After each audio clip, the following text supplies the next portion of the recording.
Dear Mr. and Mrs. Romney, you don't know me, but I am the Socialist Devil. I hear that you have been gravely disappointed by Mitt's loss in the 2012 presidential election. I hear that you have been despondent because you thought your campaign's internal polls, which predicted a win for you, were correct. I hear that you have both been depressed because you felt it was your destiny to become president and first lady. In response to this, I say, good.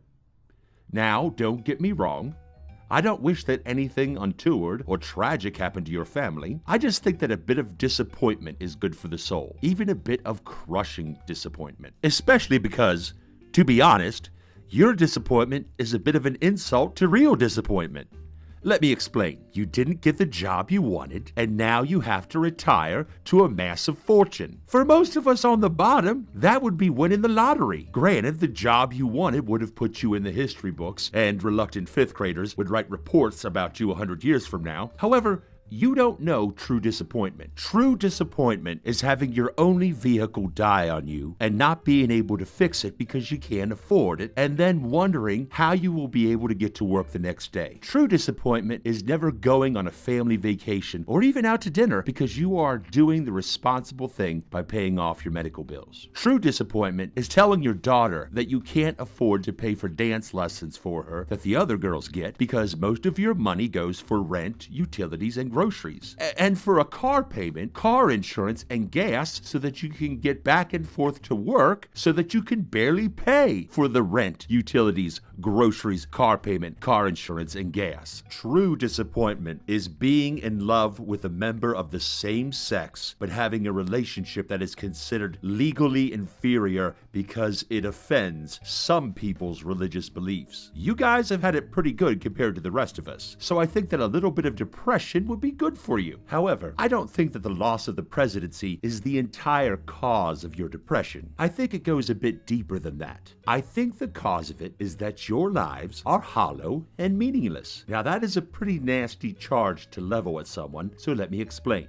Mitt, you have blamed your loss on those of us at the bottom looking for free handouts. And by the way, as soon as the human skin came off after the election and we saw that you were the same person who made that 47% comment, I am sure that many people said, I'm glad I didn't vote for that douchebag. Others have attributed your loss to that video or that you've never connected with the American people because of your financial status and upbringing. However, I think there is more to it than that. George W. Bush grew up with a silver spoon in his mouth and won, or I should say, barely won, 2 elections. I think the reason for this is that Bush at least stood for something. I may not have liked it, but at least he was consistent. Your beliefs, however, seemed as though they did not come from your own convictions, but came out of a focus group. As a businessman, you tried to make yourself into a product. There is nothing wrong with products. Oreos and Coca-Cola are wonderful examples of great products. Over the years, many different types of Oreos have come out to appeal to different people's taste buds. Mint, peanut butter, chocolate cream, gingerbread, and even candy corn Oreos. Like Oreos, you kept trying to stuff yourself with popular flavorings. However,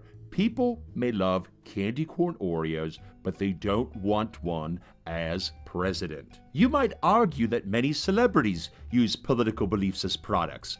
Rush Limbaugh, Rachel Maddow, Bill O'Reilly, Chris Matthews. However, they are at least consistent in what they believe. With you, people never knew what they would get when they opened the box. You are like the mystery dum-dum in the bowl, the one with the question mark on it with an unknown flavor. Well, again, some people might like mystery dum-dums, but they don't want a mystery dum-dum for president. You tried to repackage yourself too many times, Mr. Romney, and ended up like the box on the shelf at Walmart that nobody wants to choose because it is beat to hell and taped shut with packing tape. In short, Mr. Romney, you are depressed because you sold your soul and people could see that. You tried to appeal to the blandest common denominator and left an awful taste in people's mouths like a diet cookie. They sensed a vague evil in you, those Sears catalog chiseled looks masking a venomous opportunism. If history remembers you at all, it will be as the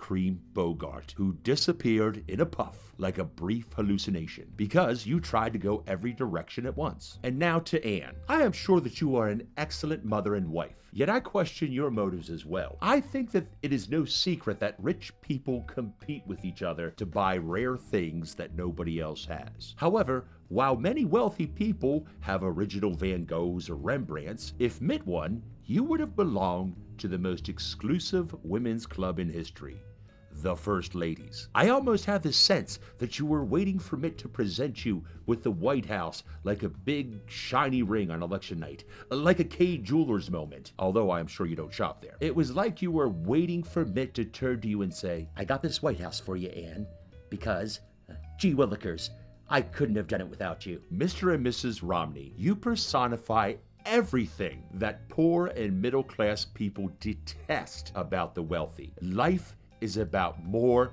than trophies. Don't ever try to make us like you again. It won't work. As conservatives would say, you're on your own.